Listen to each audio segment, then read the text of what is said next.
Je vais vous donner 3 noms de smartphones, vous allez devoir trouver l'un truc. Le Black Shark 2, le ROG Phone ou le Razer Phone 2. Eh oui, c'est le ROG Phone puisqu'il n'a pas encore de deuxième édition. Le ROG Phone 2, vous ici. Salut à tous, c'est Antoine de Frandroid et aujourd'hui on va prendre en main le nouveau smartphone gaming de Asus, le ROG Phone 2. Vous êtes prêts? C'est parti.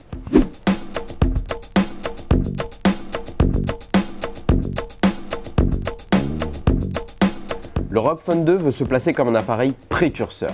Il vient d'être annoncé en Chine, mais on est des petits chanceux et on l'a ici entre nos mains en avant-première et je peux vous dire qu'il envoie du très lourd et qui se démarque complètement des autres smartphones qu'on a pu avoir ici à la rédac. Au niveau de l'écran, c'est une dalle OLED de 6,59 pouces avec une définition Full HD et première mondiale, elle a un taux de rafraîchissement de 120 Hz.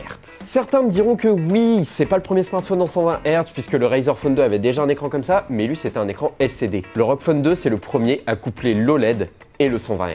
Ainsi, on peut coupler la technologie OLED qui propose un contraste infini des couleurs qui pop énormément avec ce taux de rafraîchissement de 120 Hz qui donne un écran ultra fluide et une expérience utilisateur qui est tellement satisfaisante. Certains auraient voulu du Quad HD, mais c'est très énergivore et on n'est pas sûr que ce soit compatible pour l'instant avec ce taux de rafraîchissement. Il y en a aussi qui pourraient critiquer les bordures hautes et basses parce qu'elles sont un peu grosses, mais il faut pas oublier que ce smartphone est pensé pour jouer, donc il est pensé pour être tenu à l'horizontale lors d'une session de jeu. Ces bordures sont très pratiques pour la prise en main et en plus on récupère des haut-parleurs stéréo en façade qui en plus ne seront pas bouchés pour nos sessions de jeu sur PUBG ou Asphalt 9. En bas du smartphone, on a une prise USB-C et une prise jack, mais toujours dans cette optique d'être tenu à l'horizontale, on a également un port USB-C sur le flanc gauche du smartphone pour pouvoir jouer et faire notre top à Fortnite sans être gêné par notre chargeur. En plus de ça, pour avoir une tenue encore plus optimisée et avoir un confort de jeu encore meilleur, on a les Air Triggers qui sont des sortes de gâchettes, tout simplement comme une manette, mais qui sont cette fois-ci sur une zone tactile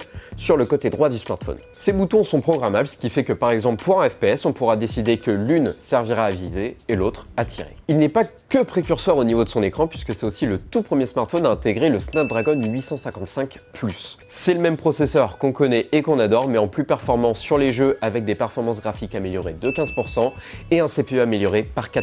À l'intérieur de smartphone, on a 512 Go de mémoire interne en UFS 3.0, 12 Go de RAM, ce qui en fait tout simplement un monstre de rapidité, de fluidité et de puissance. Un autre point exceptionnel avec ce ROG Phone 2, c'est sa batterie puisqu'il possède un accumulateur de 6000 mAh, une première encore une fois sur un flagship. Alors certes, ça fait qu'il pèse 240 grammes et qu'il est assez balèze dans les mains, encore plus que le OnePlus 7 Pro, mais derrière ça devrait assurer une autonomie assez conséquente puisque c'était le gros point faible du ROG Phone 1.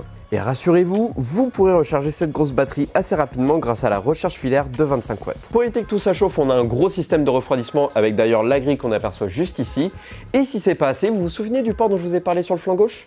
Eh bien, ça permet de brancher des accessoires, dont un petit ventilateur qu'on a directement dans la boîte. Et niveau accessoires, on n'a pas que ça. On a aussi ce qu'Asus appelle la station TwinView avec un deuxième écran et une batterie de 5000 mAh. Et on a les manettes Kunai, des petites manettes qui rappellent les Joy-Con de la Switch qui se glissent sur les côtés du smartphone ou justement de la TwinView. Et enfin, on a aussi le dock desktop qui lui permet de se transformer en petit ordinateur.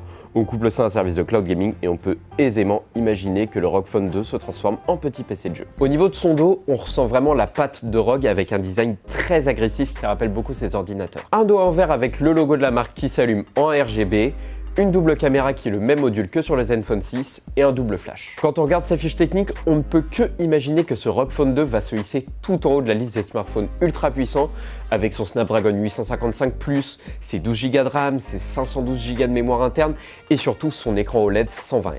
Sachez qu'Asus a conclu un partenariat avec Konami, Gameloft et Tencent, qui est le développeur de PUBG Mobile, pour pouvoir optimiser leur jeu en 120 Hz. Bref, c'est la fin de cette vidéo, j'espère qu'elle vous a plu. Vous pouvez lâcher votre plus gros pouce bleu si vous avez hâte d'en savoir plus sur ce ROG Phone 2. Et en tout cas, vous pouvez vous abonner à la chaîne et cliquer sur la cloche pour ne pas manquer notre test complet du nouveau smartphone gaming d'Asus. Et quant à moi, je vous dis à la prochaine. Boujou!